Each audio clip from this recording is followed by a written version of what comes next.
Hey everybody, this is Justin with EBR, and today I'm going to be reviewing the Ramblas from Aventon. This is Aventon's first foray into the eMTB segment category. They have the Aventure, which is their all-terrain, fat tire, but they haven't had anything like this, and they haven't had anything that's a mid-drive motor. So this is a very big release from Aventon, kind of a shot across the bow against some of the more endemic cycling brands.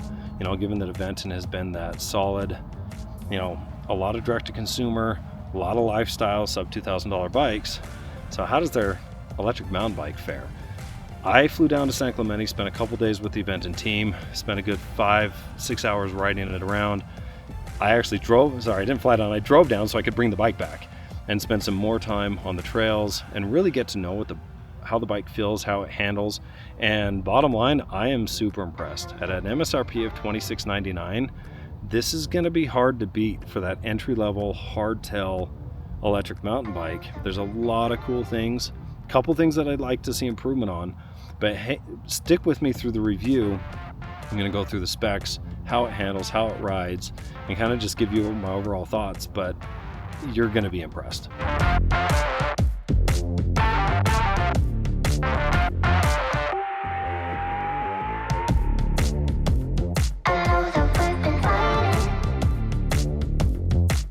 Okay, from a spec standpoint, I'm going to start with the heart of the bike, which is the motor. That's especially true on a mid-drive. And I'm going to be honest, at first when Aventon reached out to me to come review the bike, I was a lot bit nervous, because the motor is a motor that they made themselves. So they didn't go with Brose, they didn't go with Bosch, they didn't go with some of those more well-known established brands, not even Bafang. They wanted to do it in-house, so not fully in-house. Aventon makes all their frames, design all their bikes in-house, but they don't make the motors. And so this motor, they teamed up with Gobao, and they designed it in-house with them, and it is their first mid-drive motor.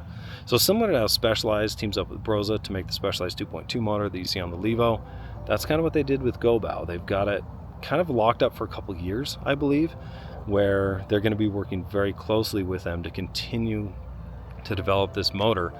And like I said, at first I was a little bit nervous, but after riding it, I will say I was pretty impressed. All right, so this is the Aventon A100 mid-drive motor. It's, the specs wise, 36 volt, 250 watt nominal. I don't know what the peak wattage is, I apologize. Has 100 newton meters of torque and an IP67 waterproof rating. So I think that torque spec is what stands out. You notice, like, it is higher than what you see on, some of the motors from Brose, from Bosch, from Shimano. And Aventon really did want to make this a little more powerful, especially climbing hills, is what they went with on the A100. Now I am the one who does, this is the first time you're seeing me on Electric Bike Review or EBR's channel, but I'm not new to this space. I've been doing the hill tests for our sister site, Electric Bike Report, for the past couple of years. In fact, I think in the last 8-9 months, I've climbed Hellhole 318 times or something stupid like that. And so I've done a lot of testing on hills with motors. I've tested the Bosch, I've tested the Shimano, I've tested the Brose, the Bafang, etc. And when Aventon set out to make this more powerful, I can say it's been backed up by my initial testing. This actually did beat, and you'll see the numbers when they release their review on Electric Bike Report, but it did beat the Specialized 2.2 and the Bosch Performance CX, just barely, but it did beat it going up Hellhole. And I think that, for me, that kind of speaks volumes for the potential capabilities here. Overall, if I'm giving like a baseball analogy to how well this motor did, given how worried I was out of the gate, I would say Aventon has hit a solid double, maybe even stretching it to a triple. It's not a home run. It's not a motor that is better or as good as the Bosch Performance CX, definitely not the race motor. It's not as dialed in and tuned as the Specialized 2.2 or the Shimano EP801. But it's really good. Like, as I've been riding it, I do get lost in the bike. I get lost on the trails. In terms of just riding the trails, I don't think about the motor. I will say the noise level, there is some whine. I'd say it's a little louder than like Bosch. It's not as punchy as the Bosch, and it's not as fine-tuned as the Specialized 2.2, but it is very natural feeling. It is very powerful, and it has the right amount of punch when you need it. Just a little bit less than some of those, and at this price point and at this entry level with a first generation motor, I do think this is a pretty serious shot across the bow against some of those brands. That Aventon is making some noise, and I'm really excited to see what they can do with the next generation, the generation after that, as they further develop this partnership with GoBow. And again, just overall, the motor, it feels nice and responsive. It's not, as I mentioned, it's not as precise as the Specialized. I would say there's almost a little bit. At first, I almost thought it was like drag, but the more I've ridden it, I don't think it's drag. I think it's the exact amount of amplification of my power, the watts that I'm putting in. I don't think that is quite as precise, and so subconsciously, I'm thinking, wait, it's not exactly 2x or 3x. It's like 1.99x or 1.95x, and that'll fluctuate maybe just a little bit, is kind of my take at this point. But you really have to be paying attention to notice. I don't think the average rider is going to notice much. This is me going out as a review geek and just going as deep and trying to give them as much feedback as possible, because I think there's a really good chance that they become a legitimate player in this space with this motor and with the bike that they've set up. Okay, so moving on to the battery. It is a very large battery with a lot of capacity. You're going to get a lot of range.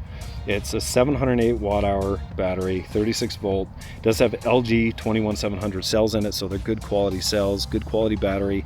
I know the range testers at Electric Bike Report, they're not done on the range test, but on the low assist level, so that's an eco, they got over 100 miles. So, which is what I would expect out of a mid-drive with that large of a battery.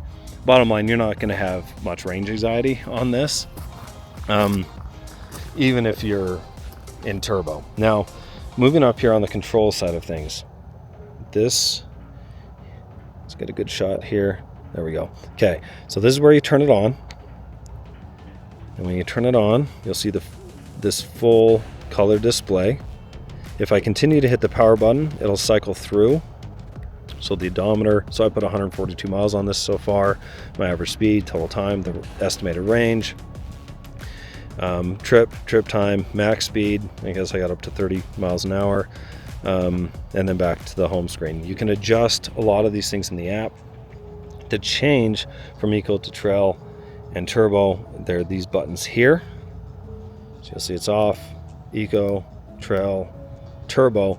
And my only complaint / recommendation for a future version is to move the power button out of the way here to the top, because every once in a while when I go to, I want to kick up the PAS, I hit this instead of that. Now it doesn't turn it off because it just cycles through, but I do wish that this button was up here. Other than that, no complaints. I do really like how it is a full display, that there's an app with it, and you can connect all that together.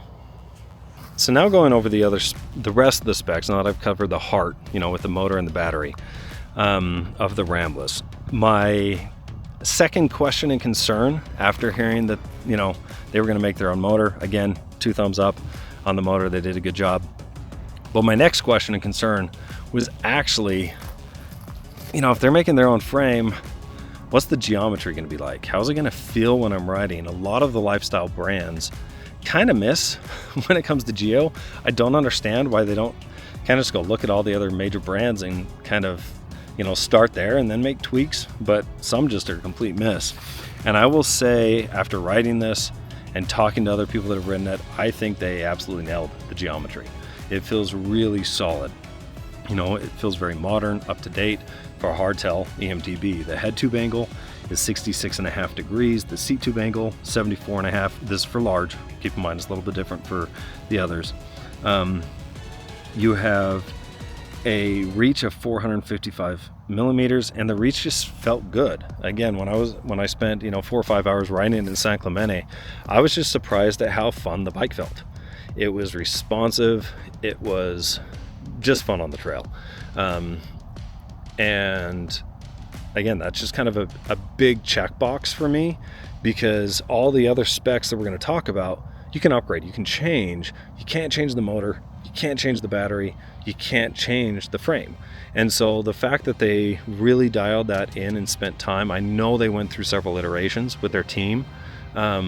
It definitely paid off. When I was talking to them, I think they went through 4, 5, 6 different iterations on the frame. And because Aventon makes the frames, they were able to say, hey, what if you did this? What if you did that? They didn't have to order a container load of frames. They were able to really get this precise, and I think that's a big advantage that Aventon has. And they've got some pretty good in-house riders that gave, I think, solid feedback. So A+ on the frame, on the dimensions, on the geometry. Really comfortable, really good bike. Now, from there, let's go over the drivetrain. So the SRAM NX drivetrain. It's the NX Eagle 1x12. Shifter is the single click shifter.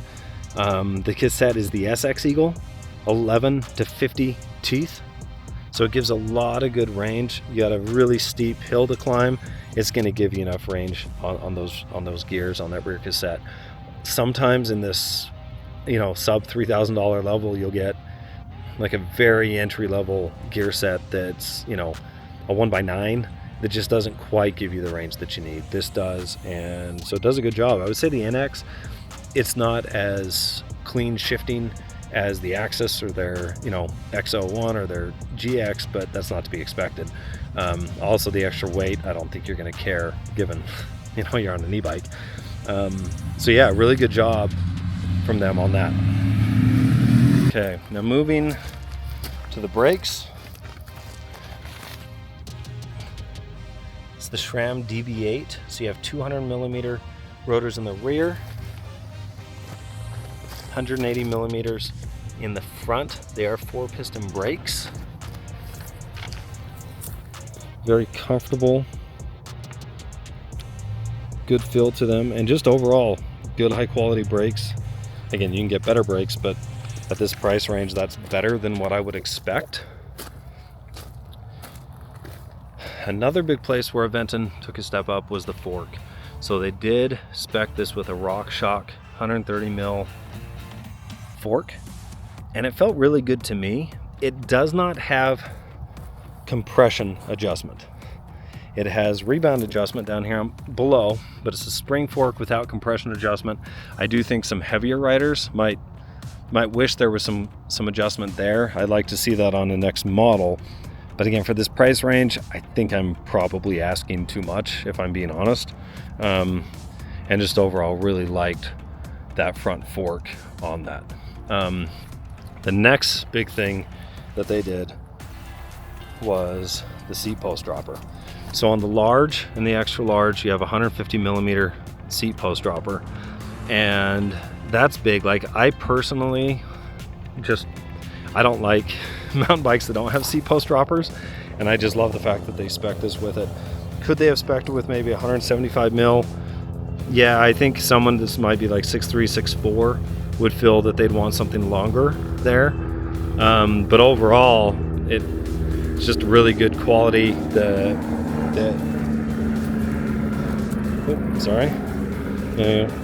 Press down right here and it drops. I don't think I can really show you here, but just good actuation, good feel, good overall quality on the seat post dropper. And again, for that price point, when I talk about those specs, it's just a really good job. Now, there's one area that I would like to see them improve next time, and that is on the wheels. So they're 29-inch wheels. The tires are Recon from Maxxis, 29 by 2.4, good tires. But these wheels and tires are not tubeless ready. So you will need to use an inner tube, which is fine. You'll just get a little more flat. You'll have more flats. And my one recommendation would actually be to maybe wear these tires down, but swap them out when you can with a set of tubeless tires, and then go get some rim tape from DT Swiss or some other good rim tape and set this up as tubeless. I wish Aventon would have done that out of the gate. I don't think it would have cost them a ton to do it, but they were hitting some margins obviously, and at $2,700 you got to cut somewhere. I'm going to push back on a little bit on that one and say I wish they would have done that. But that's really kind of my only kind of complaint-ish, and again, that's me being picky when it comes to the specs on the Ramblas. Okay, so now I'm going to try to kind of walk you through the app. You know, you can tell Aventon's been doing quite a bit of R&D here with their app. Now I've connected this bike here, and you can kind of see the details here. So there's the total cycling time, total calories, average speed, odometer, max speed, total CO2 reduced. I'll just let you play around with that one. On the settings, you have the nickname here. You've got the screen brightness. Click it to auto power off. You can kind of choose there. Speed limit. Now, no, you cannot go above 20. Sorry for those that wanted to go to 28. You can't do that. Your assistance level, and then ride tune is another really cool part. So here you have Eco, Trail, Turbo, and they've got these set to the assistance level, the max torque, and the pedal responsiveness. Now, here's an Eco, so I've got 30% assistance, max torque of 60, pedal responsiveness set at 80. You could crank that up all the way if you want.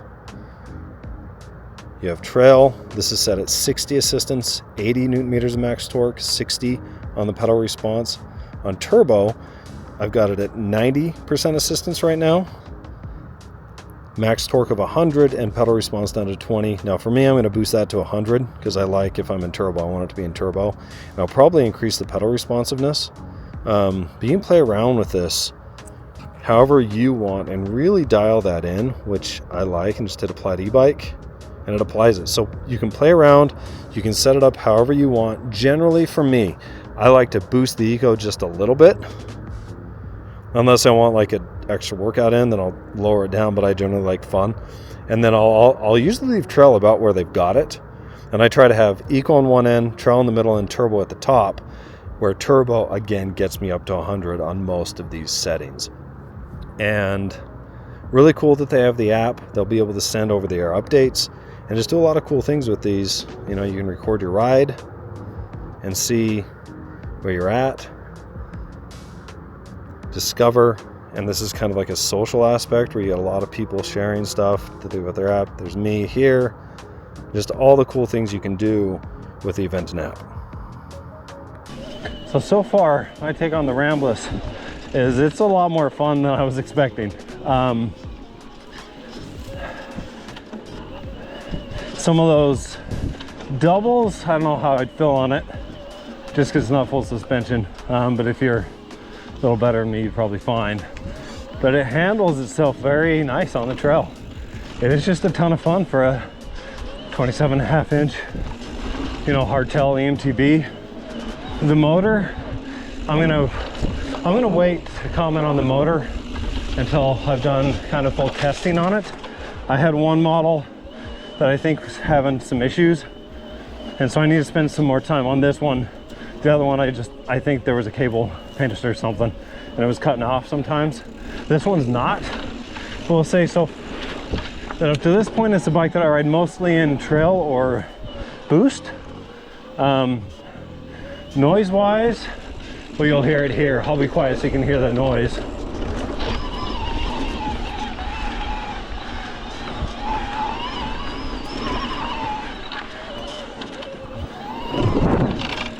Yeah, so when you get the cadence going, you can definitely hear, let's see if I can skip this here. Oh. You can hear, reminds me of the sound of a Bosch with the pitch of the whine. But you can tell when you're getting that, you know, 100 Newton meters of torque on it by the whine. It feels smooth, feels consistent, not as natural as maybe this, like the Specialized 2.2 motor, which I think is just fantastic on the natural feeling, but it's definitely powerful. I think a lot of people that are interested in this type of bike, that's something you're going to really like. So first impressions, I'm giving it kind of 2 thumbs up. Probably my biggest complaint is lack of the ability to set it up tubeless. I think that would be good to have, just on any eMTB. Other than that, it's, for this price, the spec seems not just reasonable, but really good in general.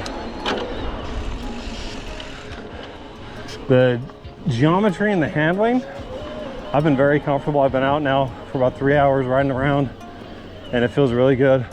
I'll have to check the specs back at the office, but I know they've gone through 4 or 5 iterations or more. And one of the cool things is Aventon really does own the factory, and so they're able to take even from like a concept to full bike so fast.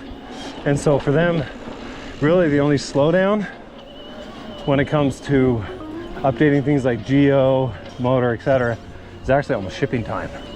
And so I know, as I've talked to a couple of the product developers, when they first got the bike, it was like, no, this is off, go fix it. And they've just continually improved it. And to this point now, again, without looking at the numbers, just going off a feel, I don't have a ton of recommendations on areas of improvement with that. So overall, very happy, tons of fun, great to be out here in San Clemente. The only problem is now that they've introduced me to this trail system, is now I'm going to be bringing my surfboard and my bikes. So, you know, I don't think that's a bad thing. Yeah, tons of fun. Good job, Aventon, so far on the Ramblas.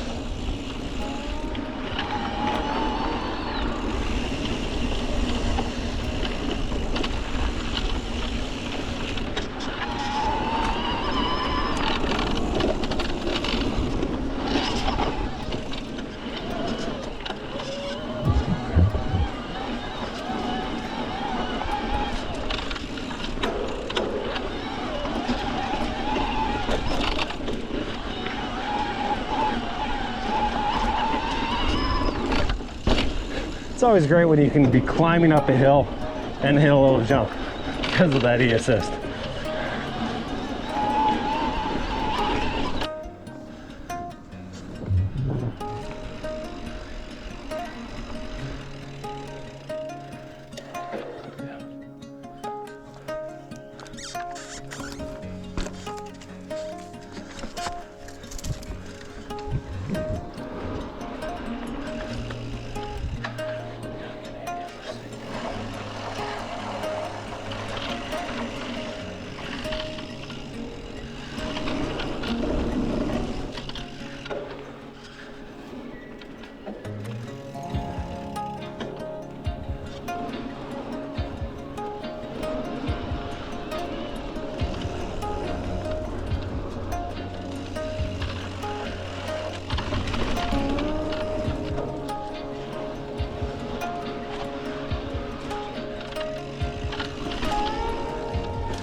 Shape big.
Oh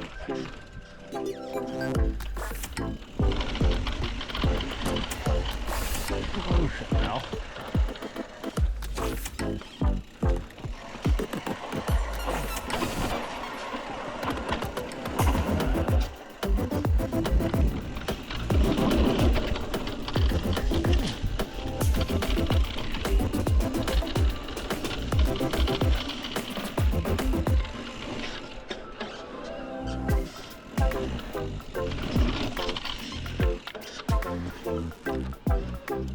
All right, so if you stuck with me this far, thank you. I appreciate it. I know I'm newer to the channel.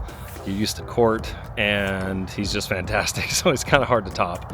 But I hope this was useful. You know, bottom line, as I've, you know, spent this time on the Ramblas, and kind of the more I ride the Ramblas, the more I get impressed, the more I kind of keep thinking that this is, again, kind of a shot across the bow to the more endemic, you know, cycling brands out there. And I'm really excited to see what the response is, how consumers respond, how brands respond, and just in general, what people think. You know, for me, if I was someone who hadn't ridden a mountain bike before and wanted to venture a little farther, this would be one of the top of my list. You know, if you don't need the full suspension, then this is a really fun bike to ride. I think they did a fantastic job on the motor and the battery, the heart of the e-bike.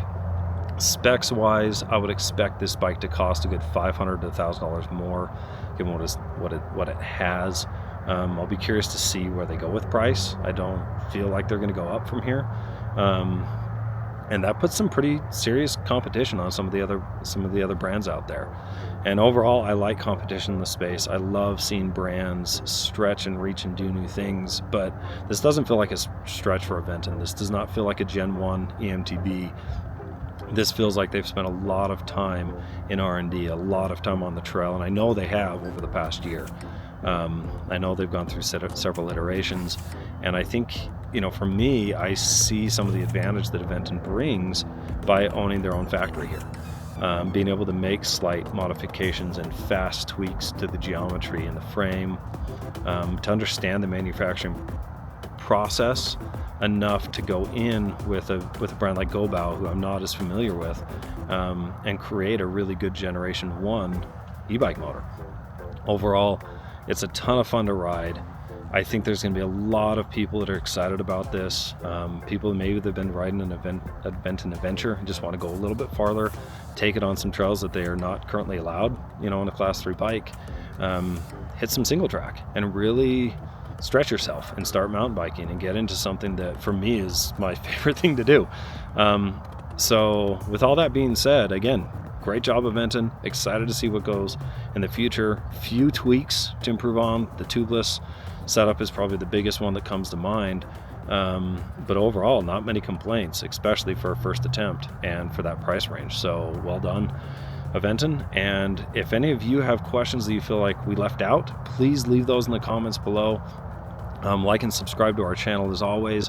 We have a lot more reviews coming out here, and I'm just excited to be here with EBR, and you know, hope to see everybody out on the trails.